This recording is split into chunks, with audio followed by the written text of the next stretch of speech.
Hola, ¿cómo están? Soy Rebeca Ramírez Hernández, una de las coordinadoras del Club de Lectura de la Caja Costarricense de Seguro Social. En octubre del año pasado leímos el libro de Yuval Noah Harari, 21 lecciones para el siglo XXI. Harari le dedica una de las lecciones, el capítulo 19 del libro, al tema de la educación y lo subtitula El cambio de la única constante. Ese capítulo está inserto dentro de la parte quinta, que tiene que ver con la resiliencia. Entonces, no deja de llamar la atención el espacio donde lo ubica el tema de la educación. Destaca lo que dicen expertos sobre la importancia de mejorar en 4 áreas, lo que llaman las 4 Cs: el pensamiento crítico, la comunicación, la colaboración y la creatividad.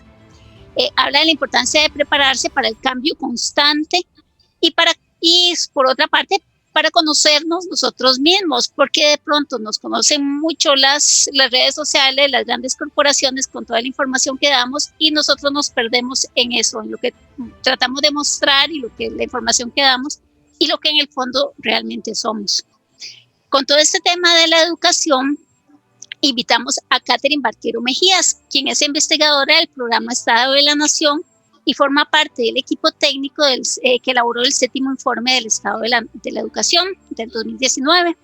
Ese informe se elaboró antes de la pandemia y durante la huelga de educadores, entonces nos puede dar algunos elementos de cómo eso de pronto pudo haber incidido, sobre todo la parte de la huelga. Muchas gracias, Catherine, por estar aquí con nosotros. Teníamos esos elementos de lo que planteaba Harari en su libro sobre lo que debía ser la educación para el siglo XXI. Pero la pregunta es, ¿cómo estamos en Costa Rica? ¿La educación, como está actualmente, está preparando a los niños y a los jóvenes para el siglo XXI? Bueno, muchas gracias por la invitación. Un placer primero estar con ustedes, ¿verdad? Propiamente en la pregunta, en realidad el país ha hecho históricamente esfuerzos muy grandes por mejorar la calidad de la educación. Sin embargo, nuestros mejores resultados se han visto en temas de cobertura y no necesariamente se materializan en altos logros de aprendizaje medidos por las competencias básicas que deben de tener los estudiantes o los jóvenes para insertarse con éxito en la sociedad del conocimiento. Ahí, en ese logro, es donde estamos teniendo, digamos, las mayores dificultades. Y eso nos plantea un reto muy importante para avanzar, ¿verdad?, en una reducción de las desigualdades y de las brechas que históricamente tenemos, tanto en materia de género como en materia socioeconómica. Como les digo, avances importantes en cobertura, principalmente para este último periodo. Creció un montón la cobertura en preescolar debido a que se volvió obligatoria y antes teníamos una tasa de cobertura muchísimo más baja, actualmente ya ronda el 80% y el preescolar es fundamental para garantizar una base sólida en los aprendizajes tanto para la primaria, para la secundaria y posteriormente para la universidad o cualquier otro camino profesional al que se desean vincular las personas, ¿verdad?, cuando ya concluyen cierta trayectoria educativa. Pero en el caso de primaria hemos tenido problemas más, digamos, históricos que arrastramos. Por ejemplo, el 93% de las escuelas del país no ofrecen el currículum completo y cerca de un 40% funcionan bajo la modalidad unidocente. ¿Qué quiere decir unidocente? Bueno, solo un docente dando varias asignaturas para varios niveles y esto dificulta, ¿verdad?, la modalidad tradicional a la que sí tienen acceso otros estudiantes en el sistema educativo. Además, ya otras pruebas internacionales, por ejemplo, TERCE, que fue el último estudio que tenemos para primaria en Costa Rica, demostraba que cerca del 50% de los estudiantes alcanzaba los niveles más bajos en materia de competencia lectora y un porcentaje superior a este en el área de matemáticas, ¿verdad?, y ciencias. Entonces, a partir de la primaria empezamos a tener una fuerte debilidad, una base sólida que no se está logrando para poder desarrollar las otras competencias con éxito. También el país ha reportado históricamente altos niveles de exclusión educativa y de repitencia en la secundaria y de pronto todo el mundo se queda viendo los indicadores de secundaria asustados, ¿verdad?, de la alta exclusión que tenemos ahí, pero hay que entender que esto viene desde la primaria. ¿Por qué? Porque se vienen acumulando rezagos de aprendizaje que cuando llegan a la secundaria finalmente explotan y afectan el aprendizaje y la posibilidad de avanzar, ¿verdad? En 9º año, por ejemplo, la probabilidad de culminar es del 50%. Esto hace que la generación que llega ahí son pocos, al final de cuentas, los que logren terminar el bachillerato. Entonces, si bien es cierto, hemos tenido avances en cobertura aún en materia de logros de aprendizaje principalmente, y en especial los requeridos en la actual sociedad, llamémoslo por el actual cambio tecnológico, la revolución constante, la gran cantidad de información de la que actualmente se dispone, así como, recientemente las nuevas afectaciones de la pandemia y las interrupciones largas que ha tenido el ciclo educativo, por ejemplo, en el caso de la huelga del 2018, pues todo esto viene a afectar la continuidad de los aprendizajes y pues ver el efecto también que puede tener las reformas curriculares que el país ha hecho, que eso es un avance importante. En el caso de primaria, desde el 2013 se aplicó el programa de estudios de español, que es un programa de estudios que está orientado hacia la generación de competencias comunicacionales, ¿verdad? Dejar un poco el lado ya de contenidos del enfoque tradicional, sino migrar hacia el enfoque comunicativo de la enseñanza del español o del lenguaje, que es una base fundamental para adquirir el aprendizaje en otras disciplinas y avanzar con éxito en el sistema educativo, ¿verdad? Pero lamentablemente todos estos factores que comento pues han incidido en que no necesariamente veamos los logros de aprendizajes materializados al finalizar la secundaria o al finalizar la primaria, ¿verdad? Y esto finalmente incide en el mercado laboral, en el logro de aprendizaje de los estudiantes en las universidades. Es un tema totalmente correlacionado con muchos otros, y además a esto le sumamos que un desafío importante que tenemos actualmente es la formación docente. Los docentes son el punto medular del sistema educativo porque son los que tienen la posibilidad de cambiar, ¿verdad? O de ofrecer igualdad de oportunidades a los estudiantes sin importar el contexto del que ellos vengan. Particularmente en Costa Rica, quienes acceden al sistema educativo público provienen de climas educativos bajos. ¿Qué quiere decir esto? Bueno, padres y madres de familia que han concluido la primaria o puede que tengan menos, ¿verdad? Y entonces es el sistema el que tiene que ser el mediador, el que tiene que ofrecer y nivelar a esos estudiantes mejores oportunidades para reducir las desigualdades y ayudarlos a tener pues un mayor potencial, no solo en su desarrollo continuo, personal, del conocimiento, sino también mayores oportunidades para insertarse posteriormente en la sociedad del conocimiento. Ya nos ha mencionado algo del tema del proceso de lectoescritura, del aprendizaje. Y a nosotros, como somos parte de un club de lectura, nos interesa mucho la parte de la lectura. Y yo en particular, por mi formación profesional, considero que es fundamental para la adquisición de conocimiento de cualquier área, leer bien. Si yo de pronto me topo con un profesional en el área que sea y veo que escribe mal, yo tengo mis dudas respecto de que se esté actualizando constantemente, de que está leyendo constantemente para estar al día en su profesión. Esa es una inquietud que tengo porque, y usted lo plantea en el informe, hacen varios análisis sobre este proceso y descubren que hay muchos educadores que ni siquiera leen, no les gusta leer y de pronto no cumplen con las tareas de leer en clase, sobre todo en los grados en preescolar.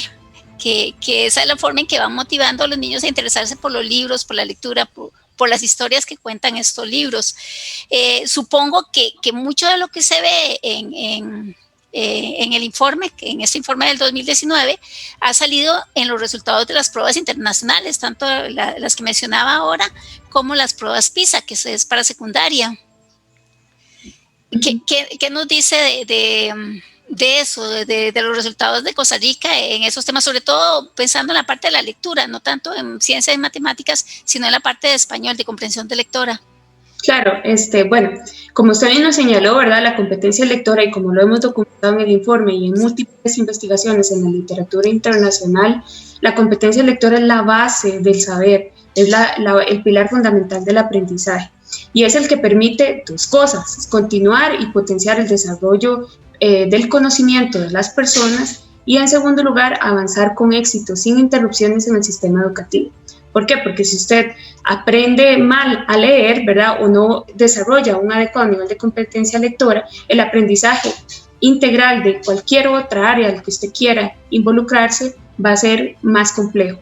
y eso puede desincentivar, especialmente en contextos vulnerables, la continuidad de los estudiantes en el sistema educativo y finalmente, bueno, impactar en su potencial futuro, ¿verdad? Entonces, digamos que, como le mencionaba, a pesar de que tenemos una reforma educativa recientemente aplicada, los resultados pues todavía no se ven materializados en los logros de aprendizaje. Y eso es lo que ha motivado muchos estudios de los que hemos hecho, porque una de las principales deficiencias que tiene el país es que actualmente no tenemos una evaluación en la primaria, por ejemplo. Antes teníamos pruebas para terminar sexto grado y sabíamos cómo los estudiantes al finalizar la primaria tenían conocimientos en las diversas disciplinas, ¿verdad? Actualmente esa evaluación no existe y tenemos que utilizar las pruebas internacionales a las que, digamos, en las que el país participa. En primaria particular, las pruebas de la UNESCO son muy importantes porque nos plantean cómo la educación, llamémoslo inicial o la educación temprana, forma a los estudiantes para avanzar con éxito en los ciclos educativos siguientes. Y ahí, bueno, a pesar de que sí, en matemáticas y ciencias los resultados son un poco peores, el problema fundamental proviene de que un 50% de los estudiantes no logra desarrollar la competencia lectora en los niveles de desempeño más altos. Y tal vez se pregunten, bueno, pero ¿qué es un nivel de desempeño? ¿Qué implica ser un nivel de desempeño bajo? ¿Qué es un nivel de desempeño alto? Bueno, el nivel de desempeño bajo es básicamente que el estudiante sabe identificar, reconocer aspectos, leer literalmente las palabras, pero en el nivel de desempeño alto tenemos la reflexión, la inferencia, la comprensión, y es ahí donde nuestros estudiantes pues se quedan en el camino. Y finalmente, cuando llegan a la evaluación de noveno año, bueno, la evaluación que hace PISA, que en realidad la hace para estudiantes, una muestra de estudiantes de 15 años o más, que a esa edad ya deberían de haber desarrollado ciertas competencias para que les permitan involucrarse en la sociedad cotidianamente. No necesariamente es una evaluación de contenidos, sino ambas pruebas en realidad lo que miden es esas competencias básicas que deben de tener las personas para involucrarse actualmente, y vemos que el porcentaje es una razón muy parecida, es decir, no tenemos avances desde el estancamiento de la primaria hacia la secundaria, y en las pruebas que ha participado el país hemos estado estancados, no hay avance. Comparamos 2009, 2012, 2015 y 2018 y los puntajes son similares. En realidad, si usted ve el valor absoluto de las pruebas, en promedio más bien vamos en descenso. En el 2018 el puntaje fue menor que el reportado en el 2015 y igual al del 2009. Bueno, pero ¿qué pasa con esto? Que han participado más estudiantes y cuando se aumenta la cobertura de la prueba, el rendimiento baja. Entonces, una vez que se nivela, digamos, por cobertura, pues entonces los rendimientos en materia de competencia lectora de los estudiantes se estancan, ¿verdad? Quedamos como si desde el 2009 a la fecha el mundo no hubiera cambiado, la lectura no hubiera evolucionado y tenemos exactamente el mismo rendimiento sin avances sustanciales. Entonces, por ahí es donde va. Pero como le mencionaba, una de las principales debilidades también es la formación docente. Ya en diversos estudios hemos analizado los programas o los currículos de las universidades que actualmente ofrecen la carrera de educación primaria, ¿verdad? En este caso, y en la primaria es un aprendizaje integral, ¿verdad? No es que hay un profesor o una carrera de enseñanza del español, como sí se puede encontrar en secundaria, pero lo que sucede en primaria es que en esas carreras, de hecho los últimos estudios que hicimos para el informe, veían que, por ejemplo, el porcentaje de créditos dedicados a la enseñanza de la lengua eran muy bajos dentro de todo el programa de estudios, ¿verdad? La UCR era la que tenía el mejor porcentaje, como un 14%, y después de ahí era mucho más bajo. Y eso que un 14% sigue siendo limitado. También hemos encontrado, bueno, pues problemas no solo en la formación de la lengua de los docentes, sino en sus concepciones, en qué piensan ellos de la lectura, cómo la consideran, ¿verdad? Porque finalmente esto lo que nos plantea es una duda. Si usted no cree en la lectura como un medio fundamental para acceder al mayor conocimiento, para involucrarse, para mejorarse culturalmente, para potenciar sus niveles creativos, para interactuar y dialogar con los demás, evidentemente esa práctica en el aula pues nos supone, ¿verdad? O nos deja en duda si efectivamente se está aplicando o no. En ese estudio veíamos que el 74% de los docentes encuestados en primaria reportaban que la lectura, que ellos consideraban la lectura como una práctica obligatoria y poco asociada al gusto y al placer. Bueno, esto es fundamental. ¿Por qué? Porque además de que la lectura por placer va involucrando a los estudiantes a un mayor conocimiento, ¿verdad? Y a explotar su potencial como personas en muchas áreas. Lo que pasa es que si uno ve también a qué apuesta el país desde el primer grado, y usted ve, bueno, qué pretende en la enseñanza de la lengua en el primer grado, y el primer objetivo es empezar a desarrollar el gusto por la lectura. En el segundo año, seguir desarrollando el gusto por la lectura, y así hasta que llegamos al sexto año con estudiantes que les gusta leer y que son además competentes en el área. Eso es lo que plantean los programas de estudio, que son muy ambiciosos y van muy alineados a las competencias comunicacionales que se requieren actualmente en el siglo XXI. Pero en la práctica sucede otra cosa, y en el actor fundamental del sistema, que es el docente, ¿verdad? Los docentes son el pilar fundamental y son los que pueden hacer la diferencia. Pero si no consideran la lectura como una práctica bonita, social, placer, ¿verdad? Difícilmente esto se esté plasmando en el aula. ¿Y qué hace esto? Que esa aspiración de continuar desarrollando el gusto por la lectura, bueno, en realidad se queda ahí como en un stand-by. Se sigue, pero no se materializa. Y esto es especialmente importante para nuestras generaciones actuales si consideramos el cambio tecnológico. No es lo mismo leer ahora que leer hace unos 10 años, y no es lo mismo leer en el 2010, por ejemplo, que leer en el 2000. La lectura se considera una práctica que evoluciona conforme lo hace la sociedad y en realidad la cultura. Y actualmente lo cierto es que la sociedad está inmersa en diferentes tipos de formatos de texto. Ya un texto impreso no es solamente el tradicional ni lo que debería estarse considerando en la enseñanza, digamos, de todo el sistema educativo, sino que también la revolución tecnológica nos plantea varios retos. Uno de ellos es cómo aprender a manejar la gran cantidad de información que dispone, ¿verdad? Además, la lectura de ahora, los lectores modernos ya no leen un texto organizado, como si se plantea en un documento impreso, ¿verdad? Que usted va leyendo la guía que tiene el autor y sigue el discurso que él diseñó. En la actualidad, usted al navegar, al tener la posibilidad de acceder a diferentes fuentes de información, los lectores tienen la posibilidad de construir su propio texto. Y para eso requieren varias habilidades, y una muy importante es ser reflexivos, es decir, reflexionar sobre qué tipo de información están accediendo, ser críticos ante las fuentes de información que leen y ser selectivos. Y bueno, eso implica mucho por qué nuestra ciudadanía no es tan crítica y por qué hay tanto fake news y por qué a cada rato usted ve las noticias, digamos, que están diciendo esto es mentira o la famosa frase de no coma cuento, pero es porque no estamos culturalizados y en nuestra educación no tenemos la base suficiente para empezar a desarrollar estos grandes retos que plantea el siglo XXI. Y bueno, como señalo, la mediación pedagógica es fundamental porque las habilidades para aprender a leer son maleables, se pueden cambiar. Algo que, pues si no fuera así, el mediador, pues tal vez su nivel de acción sería menor, pero las habilidades se pueden cambiar. Lo que pasa es que cuando usted tiene estudiantes que provienen de contextos vulnerables, donde en el hogar tienen una mediación baja, porque no solo es el docente, ¿verdad? También participa la sociedad, también participa la familia, pero si en el hogar el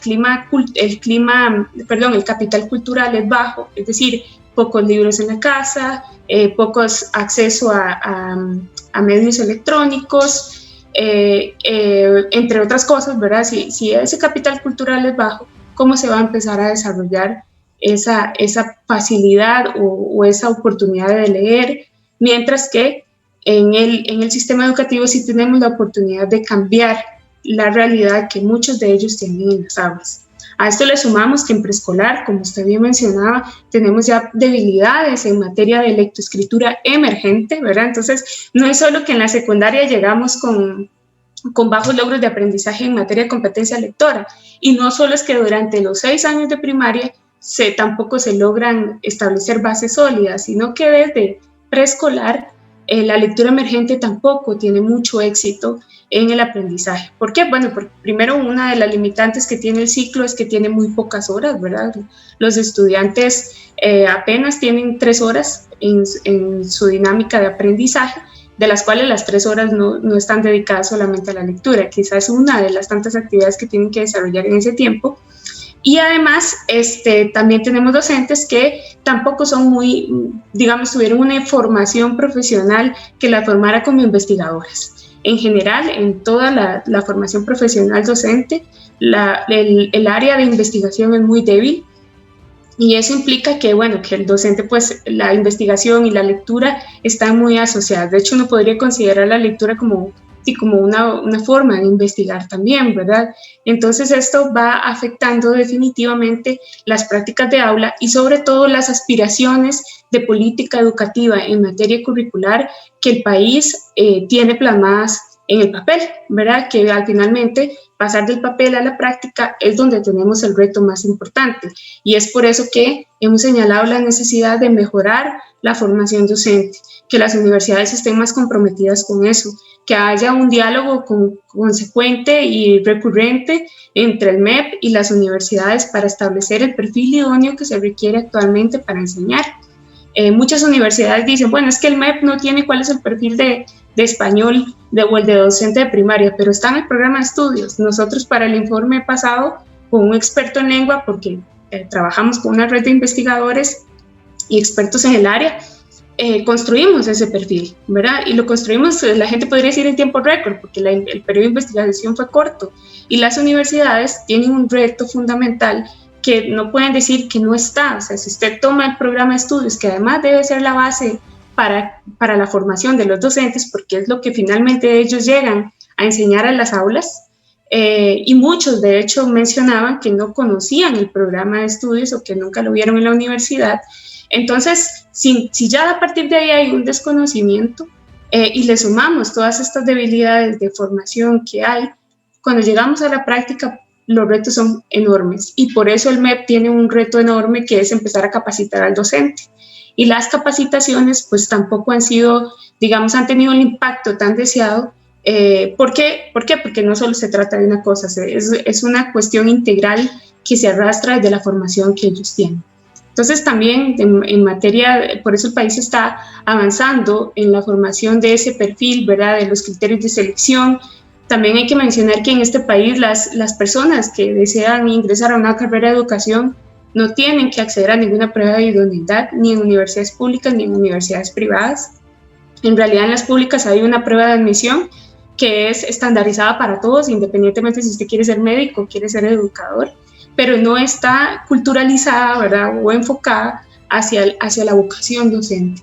Y eso es algo que esa idoneidad de las personas no lo estamos midiendo. Y al final de cuentas, el sistema educativo tiene un sistema de incentivos perversos que atraen a los trabajadores más por el tema de salarios y por estabilidad laboral que por su gran impacto, ¿verdad?, en la enseñanza, que realmente el docente es eso, el gran mediador, el que puede cambiar la realidad de muchas personas y hacer realidad las aspiraciones del país, no solo de tener un mejor desarrollo humano, sino de potenciar el conocimiento día a día de las personas en el sistema educativo y en sus vidas en general. Para terminar, quería que nos contara un poquito, ahora me imagino que están trabajando en el próximo informe del Estado de la Educación. Tal vez que nos adelante un poquito qué es lo que qué temas están tratando específicamente y por dónde va el asunto, cuándo sale el informe. Claro. Bueno, el informe del Estado de la Educación se publica en agosto de este año. Estamos trabajando en la edición, de hecho, estamos en una fuerte labor de edición de los capítulos que alimentan, en este caso, el 8º informe que se publicará este año, como les mencioné.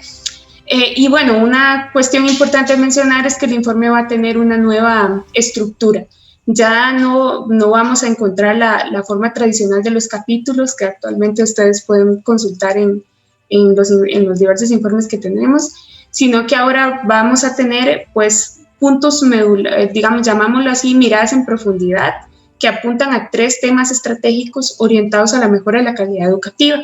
El primero de ellos es la importancia y llamo a colación por el tema de interés que tenemos, ¿verdad? En este momento, o el de esta entrevista, uno de ellos está relacionado con el desarrollo de la competencia lectora. Las implicaciones que esto tiene para los aprendizajes y para tener ciudadanos activos, y bueno, pues es una oportunidad también para demostrar, hacer el llamado a la atención y especialmente por todas las medidas tomadas en la pandemia, de la necesidad de volver al desarrollo de la competencia lectora el foco de atención del sistema educativo, ¿verdad? No puede ser visto como una asignatura más, no, debe ser el foco inmediato de atención, tanto para los docentes como para finalmente verlo en lo que más importa, que es los estudiantes.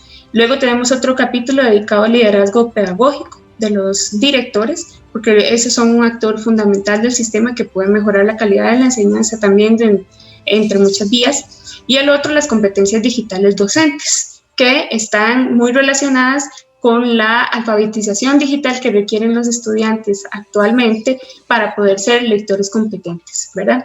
Y también vamos a tener pues el tradicional capítulo de seguimiento, donde damos un seguimiento a los indicadores tradicionales del sistema educativo, y tratamos de hacer investigaciones también más allá, por ejemplo, en el tema de logro de aprendizajes en español y en matemáticas a raíz de la pandemia, y un poco el contexto de la afectación que pudo traer la pandemia para el sistema educativo en esta etapa, ¿verdad? Lo cierto del caso es que, independientemente de lo que diga este informe o del anterior, la conclusión aquí es que tenemos desafíos importantes, y uno de ellos es trascendental, y es mejorar las competencias lectoras para mejorar la forma en la que nos comunicamos actualmente. Hay que recordar que la escritura, la lectura, están sustituyendo las fuentes de comunicación, ¿verdad? Ya la gente usa menos llamadas, usa más chats, usa más redes sociales, y ahí las formas de comunicación son diferentes.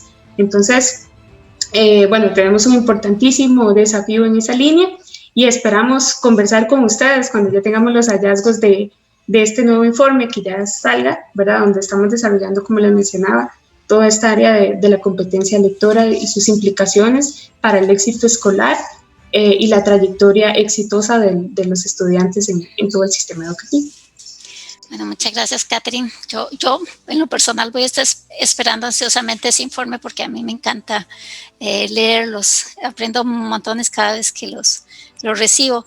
Y en realidad mucho de lo que analizan en el informe del Estado de la Educación tiene que ver con lo que dio origen al Club de Lectura, que era ayudar a que la gente leyera, que de esa forma escribiría mejor. Van relacionados, van interrelacionados totalmente. No se pueden separar. No se pueden separar, por eso hablan de lectoescritura ustedes en el informe, y así se trata en los programas del ministerio. Bueno, muchísimas gracias por acompañarnos. A quienes nos siguen del Club de Lectura, a los seguidores del club, y a quienes nos siguen en el canal de YouTube, marquen la campanita para que les avise cada vez que llegue un video. Muchas gracias, y anótense ahí como suscriptores. Hasta luego.